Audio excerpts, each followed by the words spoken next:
20 నెలల్లో చంద్రబాబు గారి ప్రభుత్వం వచ్చాక కల్పించినటువంటి జాబ్స్ అంటూ ఆయన ఇచ్చిన లెక్క ఏంటంటే 6,28,347 అట.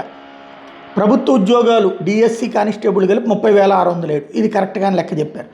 ఎంఎస్ఎంఈల నుంచి ఉపాధి 2,48,906.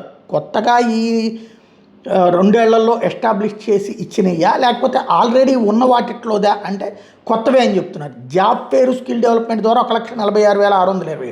ఇవన్నీ కూడా మన స్విగ్గీలు జొమాటో లాంటి ఉద్యోగాలు అనమాట. బట్ అవైనా సరే ఉపాధి. పరిశ్రమల రంగం 95,174. ఇది మంచిది, ఎందుకంటే వెల్ సెటిల్డ్ సిస్టంలోకి వెళ్తుంది. ఫుడ్ ప్రాసెసింగ్లో 64,035. అలాగే ఐటీ అండ్ ఎలక్ట్రానిక్స్లో 13,866. పర్యాటక రంగంలో 5,028 ఉద్యోగాలు ఇచ్చామన్నటువంటిది ఆయన చెప్తున్నటువంటిది. అది ఎంతవరకు నిజమన్నటువంటిది, అందులో ఉద్యోగాలు చేసేవాళ్ళు తెలిస్తే అది ప్రభుత్వం కారణంగా వచ్చిందా లేదా అంటే ప్రైవేట్ కంపెనీలో ఉద్యోగం వచ్చినా సరే ప్రభుత్వం వల్లనే అన్నటువంటి కాన్సెప్టే ప్రస్తుతం మనం మోటివేట్ చేస్తున్నది.